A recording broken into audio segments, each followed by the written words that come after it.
नमस्कार दोस्तों।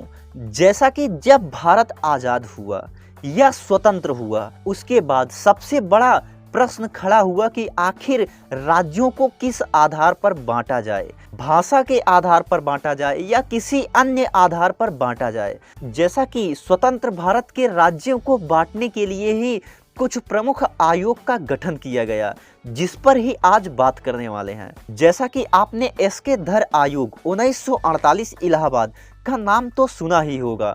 जैसा कि राज्यों को भाषा के आधार पर बांटने के लिए एसके धर आयोग से कहा गया, तो ऐसे में एसके धर आयोग ने कहा कि राज्यों को भाषा के आधार पर नहीं बांटना चाहिए, यह गलत होगा। जैसा कि ठीक इसके बाद 1948 में जेवीपी समिति बनाई गई, इसने भी यही कहा कि किसी भी राज्य को भाषा के आधार पर नहीं बांटना चाहिए।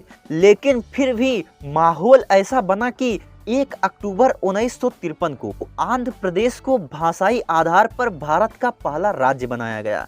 जैसा कि अब जब आंध्र प्रदेश को भाषाई आधार पर बनाया गया, तो ऐसे में अब सभी भाषाओं के लोग अपने अपने राज्य की मांग कर रहे थे। तो ऐसे में फजल आयोग बना, जिसमें कि 3 सदस्यीय बेंच थी। इसका गठन 1953 में हुआ और इसने अपनी रिपोर्ट 1956 में दिया। तो फजल आयोग ने कहा कि राज्यों को भाषा के आधार पर नहीं बांटना चाहिए और एक भाषा एक राज्य भी नहीं होना चाहिए। ऐसे में फिर 7वां संविधान संशोधन करके 14 राज्य और 6 केंद्र शासित प्रदेश बनाए गए।